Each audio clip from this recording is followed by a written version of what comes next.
A kú déédé àsìkò yìí, kókó inú ìwé ìròyìn la mú wá fún yín láti inú àwọn ìwé ìròyìn ilẹ̀ Nàìjíríà. Orúkọ tèmi ni Ọmágbémisọ́lá Ọmọlọ́rọ̀mọdẹ̀. Àjọ tó ń gbógun ti ìwà ìbàjẹ́ àti ìṣòwò ìlú kúmọkùmọ EFCC ti sẹ́ wípé Olúṣẹ́gun Ọbásanjọ́ Presidential Library OOPL ní Abẹ́òkúta ìpínlẹ̀ Ògùn kọ́ ni àwọn ní lọ́kàn àti ṣe ìkọlù sí níbi ìkọlù tí ó wáyé láìpẹ́ yìí níbi tí wọ́n ti fi ọwọ́ ṣìkún òfin mú ènìyàn 93 tí wọ́n fura wípé wọ́n jẹ́ oníṣẹ́ jìbìtì orí ẹ̀rọ ayélujára. Ọjọ́rú ni àwọn alámòjútó OOPL bu ẹnu àtẹ́ lu ìkọlù alẹ́ sí ibi ìgbàlejò wọn láàrin ọgbà OOPL bí wọ́n ti ṣe àpèjúwe ìkọlù yìí ní èyí tí wọ́n mọ̀ọ́mọ̀ fi tako ààrẹ ìjẹta Olúṣẹ́gun Ọbásanjọ́ àti ìtàpá sí òfin ẹ̀tọ́ àwọn tí wọ́n kórajọ fún ayẹyẹ. Ìdí nìyí tí wọ́n fi fún EFCC ní gbèdéke ọjọ́ 7 láti fi tọrọ àforíjì pẹ̀lú owó ìtanràn 3.5 billion naira. Àìjẹ́ bẹ́ẹ̀ wọ́n á fi ojú wọn ba ilé ẹjọ́.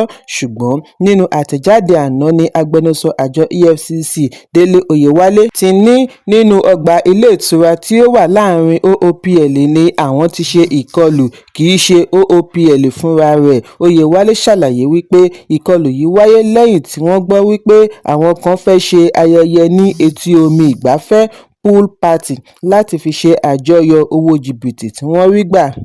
Àtẹ̀jáde ọ̀hún ṣàlàyé wípé ibi méjì ọ̀tọ̀ọ̀tọ̀ ni wọ́n ti kọ́kọ́ gbèrò àti ayẹyẹ yìí kí wọ́n tó wá gbé wá sí ilé ìtura tí ó wà láàrin OOPL pẹ̀lú èròǹgbà kí ọwọ́ má bàa tún wọn. Agbẹnusọ ní lẹ́yìn ìwádìí lórí àwọn tí wọ́n mú, ọ̀pọ̀ nínú wọn ni ìwádìí ṣe àfihàn wípé wọ́n lọ́wọ́ kan ìbàjẹ́ bíi jìbìtì orí ẹ̀rọ internet fraud, lílo orí olórí impersonation àti bẹ́ẹ̀ bẹ́ẹ̀ lọ. Lónìí ni àjọ EFCC yóò fi ojú 23 nínú wọn bá iwájú adájọ́ Dípẹ̀olú láti ilé-ẹjọ́ gíga Ìkòyí ìpínlẹ̀ Èkó. Wọ́n ní nípele ìpele ni ẹjọ́ wọn yóò wáyé. Oyèwálé fìdí ẹ̀ múlẹ̀ wípé iléeṣẹ́ ààrẹ ìjẹta kọ́ ni àwọn bá lẹ́jọ́, àwọn afurasí làwọn bá lẹ́jọ́, wọ́n sì ti jẹ́wọ́ ẹ̀ṣẹ̀. Ẹ̀kúnrẹ́rẹ́ ìròyìn wà nínú ìwé ìròyìn Punch tó jáde lónìí. Adarí gbogbogbò fún World Trade Organization àti mínísítà àná fún ìṣúná Ngozi Okonjo-Iweala ti sọ fún ààrẹ Bọ́lá Tinubu ohun méjì tí ó kàn láti ṣe fún ọrọ̀ ajé orílẹ̀-èdè.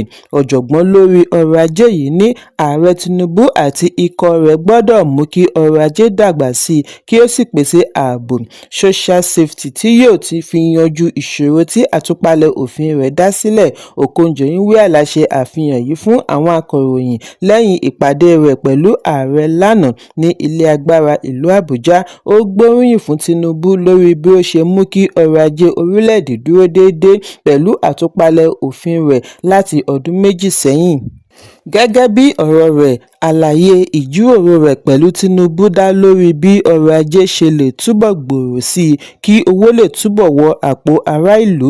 Ṣùgbọ́n Dr. Reuben Abati, ọ̀jọ̀gbọ́n nínú iṣẹ́ akọ̀ròyìn àti amúgbálẹ́gbẹ̀ẹ́ àná fún ààrẹ ìjẹta Goodluck Jonathan ti ṣàlàyé ìdí tí ọmọ Nàìjíríà ṣe gbọ́dọ̀ retí irúfẹ́ èsì báyìí láti ẹnu Okonjo-Iweala sí ààrẹ Tinubu lórí ọrọ̀ ajé orílẹ̀-èdè. Abati ní Okonjo-Iweala jẹ́ òṣìṣẹ́ ilẹ̀ òkèèrè, fún ìdí èyí ohun tí IMF àti àwọn mìíràn fọ̀ ni Okonjo-Iweala náà fọ̀ jáde. Abati ní kò tíì sí àṣeyọrí púpọ̀, orílẹ̀-èdè Nàìjíríà ṣì ń rákòrò lórí ọrọ̀ ajé pẹ̀lú bí ó ti jẹ́ wípé ìdí epo ni owó tí ń wọlé sí àpò ìjọba jùlọ. Abati ní orílẹ̀-èdè kò gbára lé ọ̀rọ̀ tí wọ́n ń sọ, ṣùgbọ́n ohun tí wọ́n ń fi ojú rí. Amúgbálẹ́gbẹ̀ẹ́ àná ní kí a má gbàgbé wípé ohun tí ó gbé Okonjo-Iweala wá sí orílẹ̀-èdè ní ìfilọ́lẹ̀ $50 mílíọ̀nù $50 million láti mú kí àwọn obìnrin náà kópa nínú ìmọ̀ ẹ̀rọ ìgbàlódé. Pàtàkì rẹ̀ ni láti ró àwọn obìnrin Nàìjíríà lágbára. Fún ìdí èyí, kí a má retí wípé Okonjo-Iweala tí ó jẹ́ international diplomat yóò sọ ohun tí ó yàtọ̀ sí èyí tí ó sọ fún ààrẹ. Ẹ̀kúnrẹ́rẹ́ ìròyìn wà nínú ìwé ìròyìn Daily Post tó jáde lónìí. Gómìnà àná fún ìpínlẹ̀ Sokoto àti sínétọ̀ tó ń ṣaṣojú Gúúsù Sokoto Aminu Waziri Tambuwa ti lérí láti má dákẹ́ lórí ohun tí ó ṣe àpèjúwe rẹ̀ ní ìdúkokò àti ìtàbùkù ẹni fún ìdí kan intimidation and blackmail lẹ́yìn ìyọ̀ǹda rẹ̀ kúrò lákàtà àjọ EFCC. Àjọ EFCC ni wọ́n gbé ìdí Tambuwa raná fi sí àhámọ́ mọ́júmọ́ lórí ẹ̀sùn jìbìtì n189 billion kí wọ́n tó gba ìyọ̀ǹda rẹ̀. Tambuwa tí ó padà sí ìpínlẹ̀ Sokoto lánàá pẹ̀lú ìlù àti ìfọ́n tí wọ́n fi kí i káàbọ̀ láti ọ̀dọ̀ àwọn alátìlẹyìn rẹ̀ bá ìpéjọpọ̀ èrò wọ̀nyí sọ̀rọ̀ ní ilé rẹ̀ bí ó ti jẹ́jẹ̀ẹ́ àti máa jà fún pínpín ire àti ìjọba tiwantiwa ní ìpínlẹ̀. Tambuwa ní òun kò ní fi ààyè gba ìkóniláyàjẹ, òun sì mọ̀ wípé àṣeyọrí yóò jẹ́ tiwọn kẹ́yìn bí àwọn alátìlẹyìn rẹ̀ ṣe ń kọ orin ìṣọ̀kan. Àjọ EFCC ní àwọn ń wádìí Tambuwa lórí ẹ̀sùn ìṣòwò kúmọkùmọ n189 billion nígbà ìṣèjọba rẹ̀ gẹ́gẹ́ bí gómìnà, ṣùgbọ́n àwọn ẹgbẹ́ alátakò African Democratic Congress (ADC) ṣe àpèjúwe àkókò ìwádìí EFCC ní èyí tí ó lọ́wọ́ kan òṣèlú nínú láti fi ṣẹ̀rù ba ẹgbẹ́ alátakò síwájú ìdìbò ààrẹ ọdún 2027. Nígbà tí ó ń ṣe ìrántí ìrírí rẹ̀ pẹ̀lú àjọ EFCC, Tambuwa ní òun jẹ́ ìpè EFCC ní ọjọ́ 6 oṣù kẹjọ, ṣùgbọ́n wọ́n kọ̀ àti gba ìyọ̀ǹda rẹ̀ pẹ̀lú wípé ó jẹ́ ojú mímọ́ tí ó jẹ́ agbẹnusọ ilé ìgbìmọ̀ aṣojú-ṣòfin àná, gómìnà fún sáà méjì àti sínétọ̀ tó ń sìnlú lọ́wọ́lọ́wọ́. Tambuwa ní wọ́n yarí wípé òun gbọ́dọ̀ pèsè ọ̀gá lẹ́nu iṣẹ́ ìjọba méjì gẹ́gẹ́ bí onídùúró. Wọ́n kọ̀ àti dá a lóhùn pẹ̀lú wípé agbẹjọ́rò àgbà amòfin mẹ́ta ni ó tẹ̀lé dé ọ́fíìsì àjọ EFCC. Wọ́n padà fi sí àhámọ́ Cell N23. Gómìnà àná yìí fi ẹ̀sùn kan ìjọba ìpínlẹ̀ Sokoto wípé wọ́n ṣe àgbékalẹ̀ awúrúju ìgbìmọ̀ takò ó, wípé kò sí aláṣẹ tó kájú ẹ̀ kankan tí ó ká ìwà ìbàjẹ́ mọ́ ọ lọ́wọ́ rí. Ẹ̀kúnrẹ́rẹ́ ìròyìn wà nínú ìwé ìròyìn Punch tó jáde lónìí.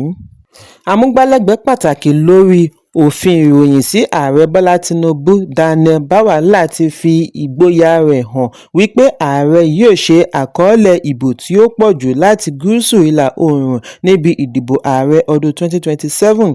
Níbi ìfọ̀rọ̀wánilẹ́nuwò tí ó wáyé lórí Channels TV ni Bwala ti ní Tinubu lè ní tó mílíọ̀nù 2 ìbò láti ẹkùn yìí, iye tí ó ní yóò tó ìlọ́po 4 tàbí 6 iye tí ààrẹ ní ọdún 2023. Níbi ìdìbò ààrẹ 2023 ni Tinubu ti ṣe àkọọ́lẹ̀ ìbò 127,370 láti gúúsù ìlà oòrùn. Nígbà tí wọ́n béèrè bí ààrẹ ṣe fẹ́ ní ìbò mílíọ̀nù 2 bí Peter Obi láti ẹgbẹ́ Labour náà bá wà lára olùdíje. Bwala ṣe àríyànjiyàn wípé àwọn ará ẹkùn yìí máa ń túyáyá síta wá dìbò àti wípé Obi kò gbayì mọ́ níbẹ̀. Director General lásán ni Obi máa jẹ́ fún ẹgbẹ́ coalition ADC. Bwala ní Obi kò lè rí tíkẹ́ẹ̀tì gbà ní ẹgbẹ́ kankan bí a bá ń sọ nípa ADC, PDP àti LP. Ìṣòro ibẹ̀ tún ni wípé kò lè rí tíkẹ́ẹ̀tì igbákejì olùdíje lásán gan gbà. Pẹ̀lú bí nǹkan ṣe ń lọ sí, ó ti pàdánù ìdajì ìbò rẹ̀ nítorí kìí ṣe ìbò tí wọ́n kọ́ sórí àpáta. Orí irọ́ àti àsọtúnsọ ọ̀rọ̀ ni èyí wà. Ojú ọmọ orílẹ̀-èdè sì ti là. Bákan náà ni ó ṣe àríyànjiyàn wípé bíbọ́ọ̀dì tí àwọn gómìnà ẹkùn gúúsù bọ́ọ̀dì sí APC àti bí àwọn gómìnà láti ẹgbẹ́ alátakò ṣe ń bu ọwọ́ lu ààrẹ yóò fún láǹfààní àti ní ìbò rẹpẹtẹ ní ẹkùn gúúsù ìlà oòrùn níbi ìdìbò ààrẹ tí ó ń bọ̀. Ẹ̀kúnrẹ́rẹ́ ìròyìn wà ní ìwé ìròyìn Vanguard tó jáde lónìí. Àjọ Nigerian Meteorological Agency (NIMET) ti sọ àsọtẹ́lẹ̀ òjò ńlá ní ìpínlẹ̀ Sokoto, Zamfara, Katsina, Kebbi àti Niger lónìí ọjọ́ Ẹtì. Nínú àtẹ̀jáde tí wọ́n yọ̀ǹda lánàá ni àjọ yìí ti sọ àsọtẹ́lẹ̀ òjò tí kò ní fi bẹ́ẹ̀ pọ̀ ní àwọn apá ibì kan ní Adamawa, Borno, Yobe, Bayelsa, Delta, Lagos, Ogun àti Ọ̀ṣun. Lọ́la ọjọ́ Àbámẹ́ta ni NIMET sọ àsọtẹ́lẹ̀ òjò ní àwọn apá ibì kan ní ìlú Àbújá, Kogi, Nasarawa, Niger àti Kebbi. Ẹ̀kúnrẹ́rẹ́ ìròyìn wà nínú ìwé ìròyìn The Nation tó jáde lónìí.